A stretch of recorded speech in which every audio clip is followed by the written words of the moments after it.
हनुमत बलबीरा मंच मंगलवार है, उस दिन भी वो रिजल्ट आएगा जो इन्होंने सपने में नहीं। बहुत अच्छा।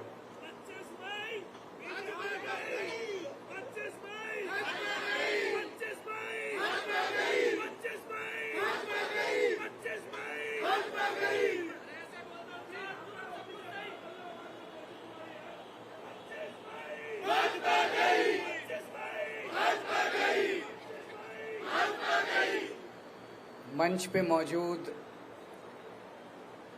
श्री गोपाल राय जी, संदीप पाठक जी, शैली ओबराय जी, आले मोहम्मद जी, दुर्गेश पाठक जी, गोयल साहब और सामने बैठे हुए मेरे सभी प्यारे काउंसलर भाइयों और बहनों, आप सब लोगों को मेरा नमस्कार, सबको मेरा प्रणाम।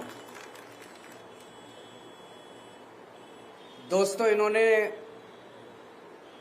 जेल तो भेजा था ये सोच के कि केजरीवाल को जेल भेज देंगे और उसके बाद इनकी पार्टी बिखर जाएगी, इनके काउंसलर बिखर जाएंगे, इनके एमएलए बिखर जाएंगे, आधे एमएलए को तोड़ लेंगे, आधे काउंसलर को तोड़ लेंगे, एमसीडी में इनकी सरकार गिरा देंगे, दिल्ली में इनकी सरकार गिरा देंगे। नतीजा बिल्कुल उल्टा हुआ इनका। हम हमेशा कहते थे कि आम आदमी पार्टी पार्टी नहीं है, हम सब लोग एक परिवार हैं। रोजमर्रा की जिंदगी में वो साबित भी होता था, जिस तरह से हम एक दूसरे के सुख दुख में काम आते थे। लेकिन एक तरह से ये सबसे बड़ी विपदा आई थी जब इन्होंने मुझे गिरफ्तार किया। तो दो चीजें हो सकती थी, एक ये कि हम सारे मायूस होके इधर उधर बिखर जाते, लेकिन वो नहीं हुआ। दूसरी बात हुई, उस क्राइसिस का हमने मिलके डट के मुकाबला किया और उस क्राइसिस ने परिवार को और ज्यादा एकजुट कर दिया, इकट्ठा कर दिया। जिस मकसद से उन्होंने जेल में डाला था उसका बिल्कुल उल्टा हो गया। जितनी भावनाएं और जितना भावुकपन लोगों के, आप सब लोगों के बीच में था, हमारे पदाधिकारियों में, काउंसलर्स में, वॉलंटियर्स में, विधायकों में, उस इमोशंस ने सबको, परिवार को एकजुट कर दिया। हमारे कई लोगों को इन्होंने तोड़ने की कोशिश की, काउंसलर्स को तोड़ने की कोशिश की, एमएलए को तोड़ने की कोशिश की, कोई नहीं टूटा, कोई नहीं टूटा। पूरे देश के अंदर मिसाल खड़ी कर दी आप लोगों ने। पूरे देश में लोग कह रहे हैं कि दूसरी पार्टी वाले तो यूं टूट जाते हैं। कई लोग तो ऐसे हैं, कई जगह से खबर आ रही है कि फलानी पार्टी के चुनाव के पहले ही छोड़ के उधर चले गए। हमारे वाले पूरी कोशिश के बावजूद न पैसे से बिकते, न ईडी के डर से छूटते, कोई तो तोड़ ही नहीं सकता हमारे वालों को। इसके लिए मैं आप सब लोगों का बधाई देना चाहता हूं और पूरे देश को गर्व है आप हमारे नेतृत्व के ऊपर, हमारे काउंसलर्स, हमारे एमएलए, सबके ऊपर। जैसे कहा जाता है ना कि यदा, गीता में लिखा, यदा यदा ही धर्मस्य ग्लानिर्भवति भारत। जब जब धर्म कमजोर होगा, एक तरह से भगवान कृष्ण ने पूरी विश्व को ये विश्वास दिया है कि मायूस होने की जरूरत नहीं है, मैं हूं। भगवान ये कह रहे हैं, मैं हूं भगवान। वो ये कह रहे हैं कि जब जब पृथ्वी के ऊपर धर्म कमजोर होगा और अधर्म बढ़ेगा, तब तब चिंता मत करना, तब तब मैं प्रकट होऊंगा। मैं जन्म नहीं दूंगा, मैं प्रकट होऊंगा। भगवान दो तरह से प्रकट होते हैं। एक तो वो भगवान श्री राम के रूप में प्रकट होते हैं, भगवान श्री कृष्ण के रूप में, तरह तरह के रूप धारण करके स्वयं प्रकट होते हैं। और दूसरा वो परिस्थितियों के तौर पे प्रकट होते हैं। परिस्थितियां ऐसी पैदा कर देते हैं कि आपको अपने आंखों से भगवान दिखाई नहीं देते, लेकिन आपको अचानक लगता है ये कुछ तो हो रहा है, कुछ तो हो रहा है कि सब कुछ ठीक होने लग गया है। जैसा अभी कई लोगों ने आपने कहा कि 3 महीने पहले तक ये लगता था यार इनकी तो 400 से ज्यादा ही सीट आएंगी, किसी को उम्मीद नहीं थी, सबको लगता था हाँ यार 400 सीट आएंगी, इनकी तो 400 सीट आएंगी। अचानक 3 महीने में इतनी सारी घटनाएं घट गई, इतनी सारी घटनाएं, अपने आप बड़ी बड़ी घटनाएं घटती जा रही हैं देश के अंदर। आज शर्त इस बात की नहीं लग रही देश के अंदर कि 400 सीट आएंगी, शर्त इस बात की लग रही है कि 250 सीट आएंगी कि नहीं आएंगी इन लोगों। ये क्या है?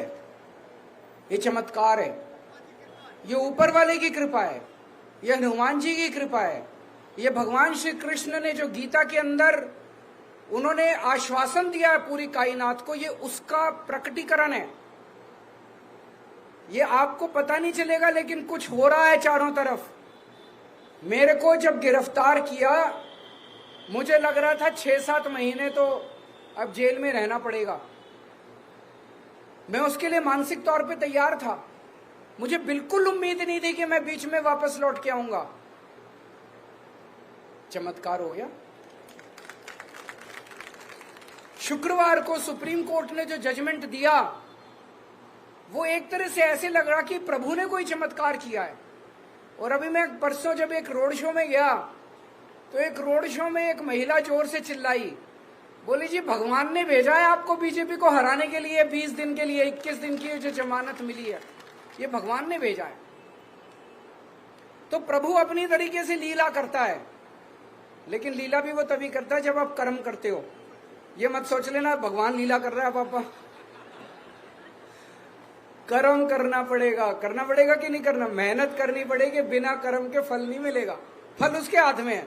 लेकिन वो भी ये देखता है कि कर्म कर रहे हैं कि नहीं कर रहे हैं लोग, कर्म तो करना पड़ेगा। इन्होंने पूरी कोशिश की जेल के अंदर केजरीवाल को तोड़ने की, तरह तरह से। कभी अपमानित करते थे, कभी बेइज्जत करते थे। 15 दिन तक इन्होंने मेरे को इंसुलिन नहीं दिया। मेरे को 20 साल से शुगर की बीमारी है और 10 साल से मैं इंसुलिन पे हूं। शुगर की बहुत हाई लेवल की बीमारी है मुझे, और मैं डेली 52 यूनिट इंसुलिन लेता हूं। 52 यूनिट बहुत ज्यादा होते हैं, 52 यूनिट इंसुलिन लेता हूं। तो जब मैं जेल में गया डेली मेरा बढ़ता जाए, कभी 300, कभी 325, कभी 350। अब मुझे चिंता होने लगी, क्योंकि ज्यादा टाइम तक अगर शुगर हाई रहती है तो फिर धीरे धीरे आपकी किडनी खराब होने लग जाती है, धीरे धीरे आपका लिवर खराब होने लग जाता है और परमानेंट डैमेज हो जाता है आपके शरीर के अंदर। तो मैं बार बार डॉक्टर को बोलूं कि भाई मेरे को इंसुलिन दे दो, मेरे को, हाँ सर मॉनिटर कर रहे हैं, जरूरत होगी तो। मैंने कहा और क्या जरूरत होगी, 300 पहुंच गया, 325 पहुंच गया, और क्या। आप लोगों ने फिर आवाज उठाई, मीडिया ने आवाज उठाई, तो इनको मजबूर होकर इंसुलिन देना पड़ा। मेरी वाइफ मेरे से मिलने आया करती थी।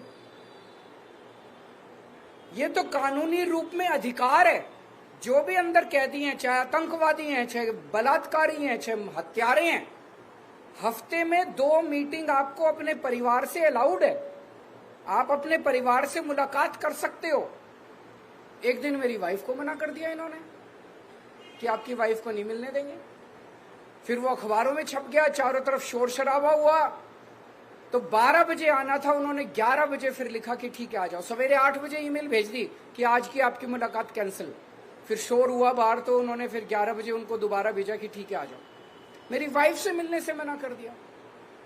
भगवंत मान जो कि पंजाब के मुख्यमंत्री हैं, वो मेरे से मिलने के लिए आए। जेल मैनुअल में लिखा हुआ है कि अगर जेल सुपरिटेंडेंट चाहे और अगर कैदी का बर्ताव ठीक है तो उनको कमरे के अंदर आमने सामने बैठ के इज्जत के साथ मिलवाया जा सकता है। मैं भी दिल्ली का मुख्यमंत्री, मैंने अभी इस्तीफा नहीं दिया था। वो पंजाब के मुख्यमंत्री, उन्होंने भी चिट्ठी लिखी। पंजाब के डीजी पुलिस ने चिट्ठी लिखी कि पंजाब के मुख्यमंत्री आ रहे हैं, आप कमरे के अंदर दोनों को मिलवाने का इंतजाम। उन्होंने जाली जो जेल है, जेल की जाली जो आप पिक्चरों में देखते हो, जाली के उस पार भगवंत मान और जाली के इस पार, तो बेइज्जती कर रहे थे। और इसका मेरे को क्या फर्क पड़ता है, हम वैसे बात कर ली हमने। लेकिन उनका मकसद केवल अपमानित करना था, उनका मकसद केवल बेइज्जत करना था। मेरे सेल में 2-2 सीसीटीवी कैमरे लगा रखे थे। मैं कितने बजे उठता हूं, कितने बजे लेटता हूं, कितने बजे खाना खाता हूं, क्या टीवी चैनल देखता हूं, एक एक मिनट की 13 अफसरों के कमरे में 13 ऑफिसर्स मेरे सीसीटीवी कैमरे की वो चलती थी टीवी के ऊपर मेरे से, तो 13 लोग मॉनिटर करते थे। रात को मैं कितने बजे उठता हूं, 3 बजे उठे ये बाथरूम करने के लिए, एक एक चीज मॉनिटर होती थी। और बता रहे हैं कि प्रधानमंत्री कार्यालय को एक उन्होंने फीड दी हुई थी, मेरे सीसीटीवी कैमरे को मोदी जी मॉनिटर कर रहे थे कि केजरीवाल कितने बजे। क्यों? वो ये देखना चाहते थे केजरीवाल टूटा तो नहीं, केजरीवाल डिप्रेशन में तो नहीं है। मैं उनको कहना चाहता हूं मेरे ऊपर भगवान हनुमान जी का आशीर्वाद है, बजरंग बली का आशीर्वाद। ऐसे नहीं टूटने वाला केजरीवाल, ऐसे नहीं टूटने वाला केजरीवाल। इनको लगता है यूं ही टूट जाएगा, ऐसे नहीं टूटने वाला केजरीवाल। बड़ी तो एक तरह से खुंदक निकाल रहे थे पर्सनली। कोई भ्रष्टाचार का केस थोड़ी है, पता नहीं क्या खुंदक पाल रखी है मोदी जी ने मेरे खिलाफ, आम आदमी पार्टी के खिलाफ। वो क्रश करना चाहते हैं आम आदमी पार्टी को। लेकिन मोदी जी भगवान तो नहीं है ना, भगवान तो है, वो हमारे साथ है, भगवान हमारे साथ है। आज इनको सबसे ज्यादा डर किस चीज का लग रहा है? हमारे काम का। आज अगर हमने अच्छे काम नहीं किए होते दिल्ली में, ये 2 मिनट में हमें क्रश कर सकते थे। आज हमने अच्छे काम किए, ये टीवी चैनल वाले ही मैं देखा करता था अंदर सेल में बैठ के टीवी पे, जहां सड़क पे जाते थे टीवी चैनल वाले, जिससे पूछते थे सब यही कहते थे, यार केजरीवाल ने स्कूल अच्छे कर दिया, उसको जेल में नहीं डालना चाहिए था, यार उन्होंने अच्छा काम किया, उनको जेल, यही कहते हैं ना। पहली लाइन होती है काम अच्छा किया है इसलिए जेल में नहीं डालना चाहिए था। हमने अगर काम नहीं किए होते तो जनता क्या कहती, निकम्मा है, अच्छा हुआ जेल में डाल दिया। हमारे काम की वजह से आज हमारी इज्जत है, हमारे काम की वजह से आज लोग हमें प्यार करते हैं, हमारे काम की वजह से बीजेपी हमसे डरती है। काम मत छोड़ना, काम करते रहना। अपने अपने इलाके में एमसीडी का सबसे बड़ा काम है साफ सफाई। साफ सफाई पे लगे रहना, वो मत छोड़ देना किसी भी हालत में, नहीं तो मेरे दिल को तकलीफ होगी। पक्की बात, साफ सफाई पे खूब ध्यान रखना। इनका मकसद है कुछ भी करके, इन्होंने मनीष को जेल में डाल दिया सोच के कि मनीष जेल जाएगा तो स्कूल बंद हो जाएंगे, होने नहीं दिया हमने, आतिशी ने संभाल लिया। इन्होंने सत्येंद्र जैन को जेल में डाल दिया ये सोच के कि मोहल्ला क्लिनिक बंद हो जाएंगे, अस्पताल बंद हो जाएंगे, होने नहीं दिया हमने। अब इन्होंने केजरीवाल को जेल में डाल दिया कि दिल्ली बंद हो जाएगी, होने मत देना दिल्ली, चाहे केजरीवाल को जितने साल भी जेल जाना। मेरे को पिछले कुछ दिनों से पूरे देश भर से इंडिया गठबंधन के कई पार्टियों के कैंडिडेट्स के सबके इनविटेशन आ रहे हैं। जितना मेरे से बन पड़ेगा अगले 21 दिन में ज्यादा से ज्यादा जगह जाके और प्रचार के लिए मैं जाऊंगा। इंडिविजुअल कैंडिडेट्स के फोन आ रहे हैं, आप हमारे यहाँ भी आओ, उत्तर प्रदेश से, बिहार से, महाराष्ट्र से, झारखंड से, जहां जहां बुलाएंगे, जहां जहां मैं जा सकूंगा मैं जरूर जाऊंगा, पूरी मेहनत करूंगा। और आपको भी मेहनत करनी है। जो अभी प्रियंका गौतम जी ने कहा कि थोड़ा ढीले हो गए हैं, अभी ढीले नहीं होना, आपको मेहनत करनी है। 2 तारीख को मेरे को वापस जाना है, 4 तारीख के नतीजे में जेल से देख रहा हूंगा। अगर आपने मेहनत की और अगर इंडिया गठबंधन जीत गया तो मैं 5 तारीख को वापस आ जाऊंगा। और अगर आपकी मेहनत में कमजोरी रह गई तो फिर देखो कब मिलेंगे। तो आप सब लोगों का बहुत बहुत शुक्रिया। मुझे वाकई गर्व है कि मुझे आप जैसे साथी मिले, आप जैसे लोग मिले। मेरे